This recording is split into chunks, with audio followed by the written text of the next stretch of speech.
Fala pessoal, sejam muito bem-vindos a mais um vídeo aqui no meu canal.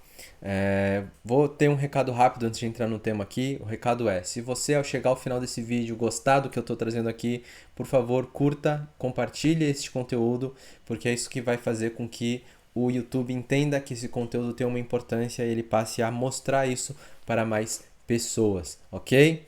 Dito isso, vamos ao tema do vídeo. Então hoje eu queria falar a respeito do homem bonzinho, certo?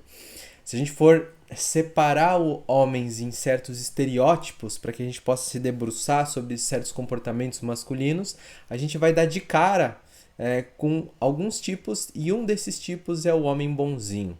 Então é aquele homem que ele fala fino, aquele homem que fala baixo, aquele homem que tem uma postura mais franzina, aquele homem geralmente que é mais submisso, que não tem uma voz capaz de botar uma certa firmeza em determinadas situações, certo? Então é um cara que ele é mais delicado, ele é um cara mais bonzinho no fim das contas. Então vocês entenderam? Então monta a imagem desse homem aí na cabeça de vocês, né? Literalmente. Então para um pouco agora, nesse momento do vídeo, fecha os olhos um pouquinho e tenta visualizar quais são as feições desse homem, qual é o tom de voz desse homem, qual é a postura corporal desse homem e tenta relacionar com alguém que você conhece.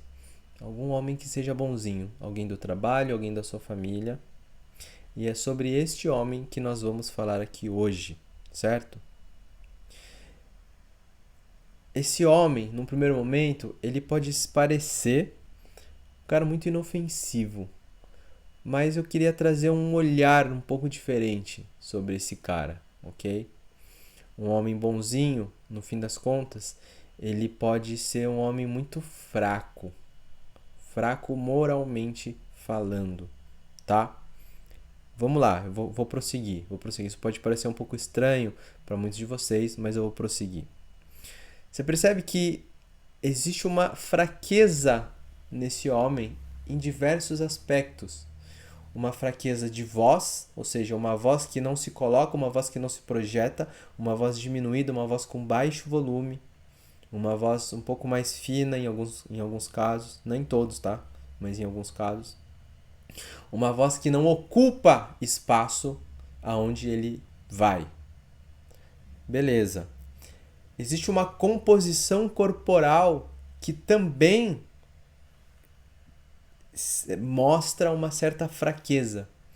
Uma composição corporal franzina, uma composição flácida, sem tônus, né? Sem firmeza, certo?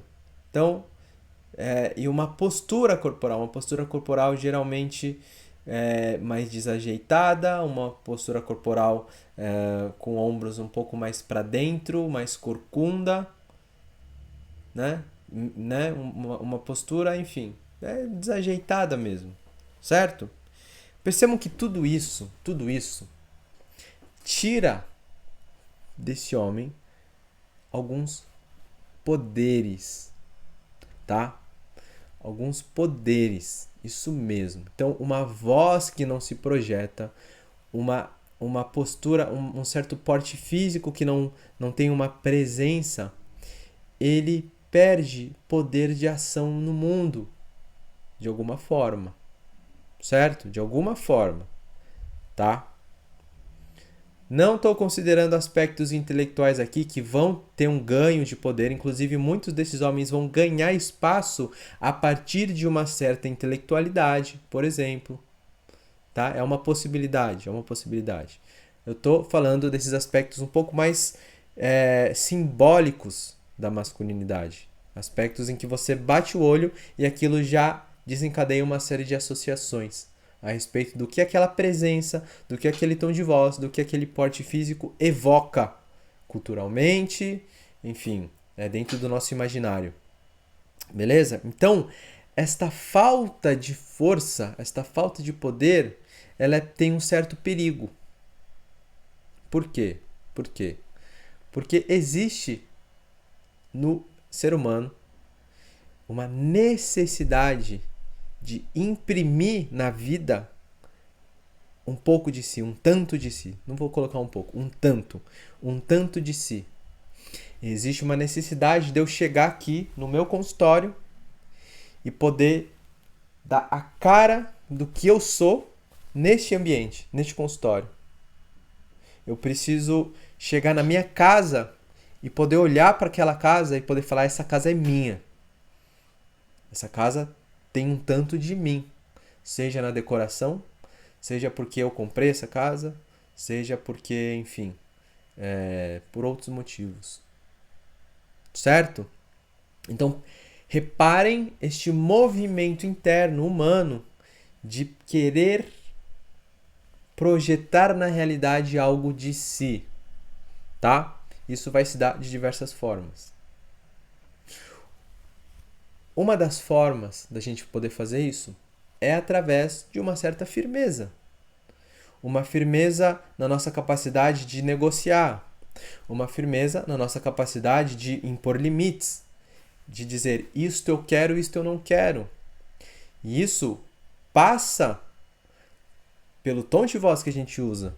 Isso passa pelo nosso porte físico também. Concordam comigo que um homem forte, com um aspecto mais agressivo, ele tem um tom que intimida, de intimidação? Ok? Então eu estou fazendo aqui, ó, uma depuração do olhar sobre a realidade.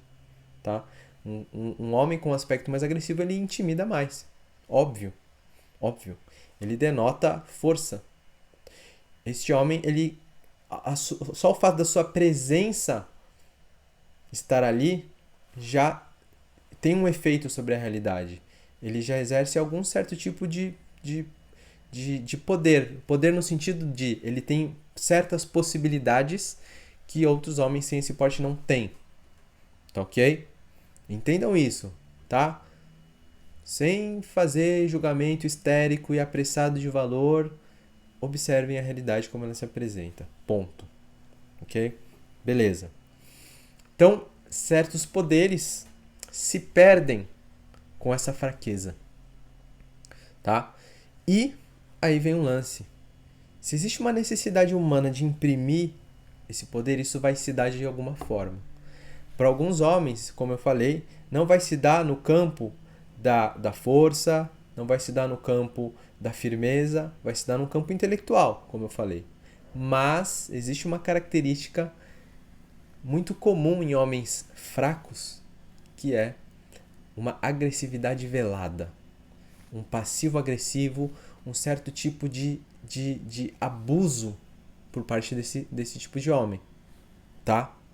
Um certo tipo de abuso. Então veja, se este homem não tem uma força de ação nas coisas que exigem força, ele vai ter uma tendência a exercer essa ação a partir da fragilidade de outras pessoas, a partir de certas fragilidades no mundo.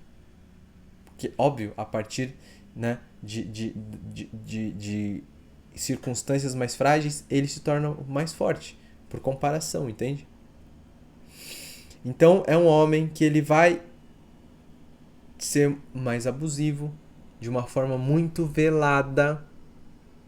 Então, aquele homem que na frente de todo mundo ele é submisso à sua esposa, mas dentro de casa ele é o cara que vai controlar, ele é o cara que vai diminuir a autoestima, que vai ser agressivo com as crianças, que vai, enfim, exercer esta fome de poder a partir da fragilidade do outro.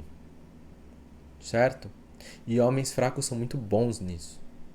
Eles são muito bons em ler o ambiente, em ler certas fragilidades e atuar em cima da fragilidade. Então, que a gente fique atento a essa agressividade velada daqueles homens que são bonzinhos, daqueles homens que são inofensivos. Que a gente possa olhar para eles e entender onde é que está a força desse cara. Tá? Onde é que está a força desse cara? Então eu vou deixar isso aqui só de provocação, para vocês passarem a enxergar a realidade a partir desse ponto de vista. E talvez você seja esse cara. Talvez você seja esse cara fraco que exerce poder a partir da fragilidade do outro. Ok? Pensa nisso. Por isso que a força é importante. A força física, que no fundo se relaciona com uma força moral. Essa força moral é a força mais importante. A nossa capacidade de sustentar situações, a nossa capacidade de suportar um estado de pequenez sem que isso não nos destrua, uma capacidade de suportar certas humilhações mesmo da vida, tá? E permanecer, sem que isso destrua o nosso ego. E para isso você precisa ser forte, ter um ego firme, estar enraizado em você mesmo. Para isso você precisa de força, tá? E uma das formas dessa força é uma força física também. Beleza? Então é isso. O recado de hoje está dado. Se você é homem, deseja melhorar quanto ser humano, seu relacionamento, melhorar a forma como você trabalha, a forma como você encara a realidade. Se você é ansioso, é um cara depressivo, tem interesse em seguir com um trabalho terapêutico em psicoterapia comigo, acessa um dos links que está aqui na descrição desse vídeo, agenda uma pré-consulta e bora trabalhar. Fechou? Um abraço, tchau, tchau.